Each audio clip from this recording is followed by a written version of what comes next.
This is Rock Leach with Social Fire. In this video, I want to talk to you about Bishop T.D. Jakes, the allegations, and what most pastors need to really pay attention to. Now click that like button and that bell notification so you'll be notified every time we put out a new video while you prepare yourself for this video clip. And I'll come back with some commentary. Let's go.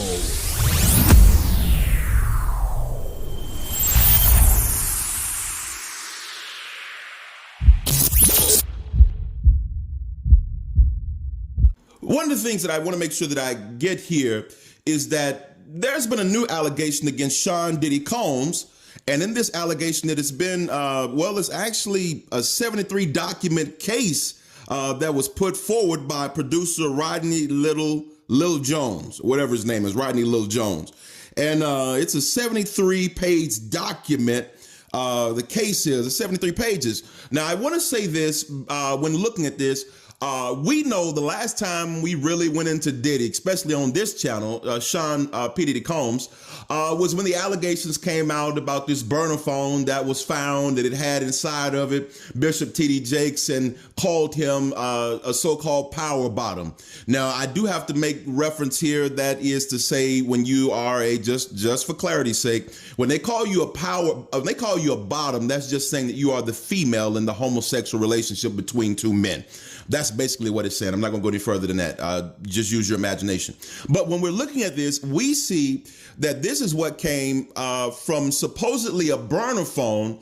Now, I don't know who in the world gets a burner phone to put legit stuff on a burner phone. It's a burner phone because you can dispose of it, but neither makes no difference. We're just going to move on from that. But I want to look at this, and this is the warning to pastors. Now, we know that most of these allegations now are starting to die off concerning Bishop T.D. Jakes because there was no proof brought forward. And the proof that was brought forward just was suspect. We know that there was some proof by channels, YouTube channels that were put out, but that proof didn't substantiate anything. It just fed the rumor mill and the people who just don't like Bishop T.D. Jakes or just don't like preachers. It just fed the hate. It just fed the hurt, I believe, more than anything, as far as feeding the actual truth.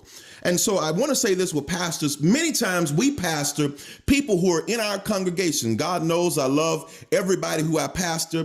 But one thing that I do know, as much influence as I have with them, there are people who will never come through the doors of our church who have probably a greater influence. And because they have a greater influence, because, we have, I believe it's 160 some hours in a week. Well, if we look at that, I think it's 167, if I'm not mistaken. If we look at that, we in church are only going to be able to minister to them maybe 3 hours during the week. That gives them still 160 hours for them to be influenced by YouTube and all kind of other things, and the enemy to influence them.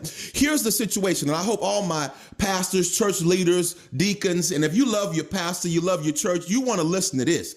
Because what's going to happen is that if pastors don't go ahead and become an influencer in more than just church. Listen, if you're a pastor, you need to have a podcast. You need to increase your voice. You need to have a YouTube channel, and you need to learn how to this algorithm for YouTube. Rock, why are you saying that? Because you don't have the influence that a lot of these other influencers do. And what they'll do is that they can try to extort you.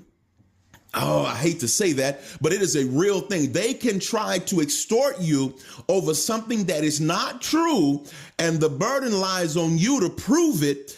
And they're just putting a stain on your ministry, a stain on you. Now, let's be honest here and transparent. There are pastors that do get caught up in the situation, and there is the proof of the videos and, in hotels, and you done got a sex tape leak, and all this kind of stuff. And it's always a sad day in the church when those kind of things happen. But I do believe God, he's going to expose that unrepentant dysfunction that goes on there, because I really believe that a lot of them they're just going to keep going. If it hadn't got exposed, they just going to keep going.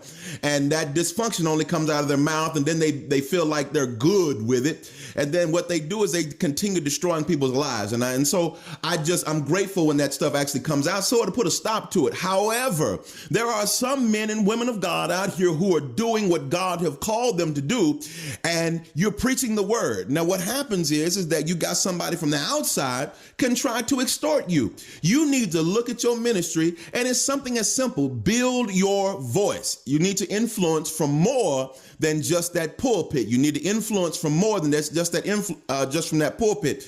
And why do you say that, Rock? Why are you saying that? Because I know plenty of pastors out here doing a great work. They're diligent when they're doing it. They're consistent when they're doing it. And they're theologically sound. I thank God when I see somebody who's preaching and they're preaching a good gospel, because if it's a bad gospel and bad theology, eisegetical and all that kind of stuff, you might wind up on this channel for that level of dysfunction. But I thank God for those of you that are out there. But build your influence. Go ahead and get you a YouTube channel, a podcast, or whatever it is to build your influence so your people can still be influenced by your level of word when they're not inside of your building.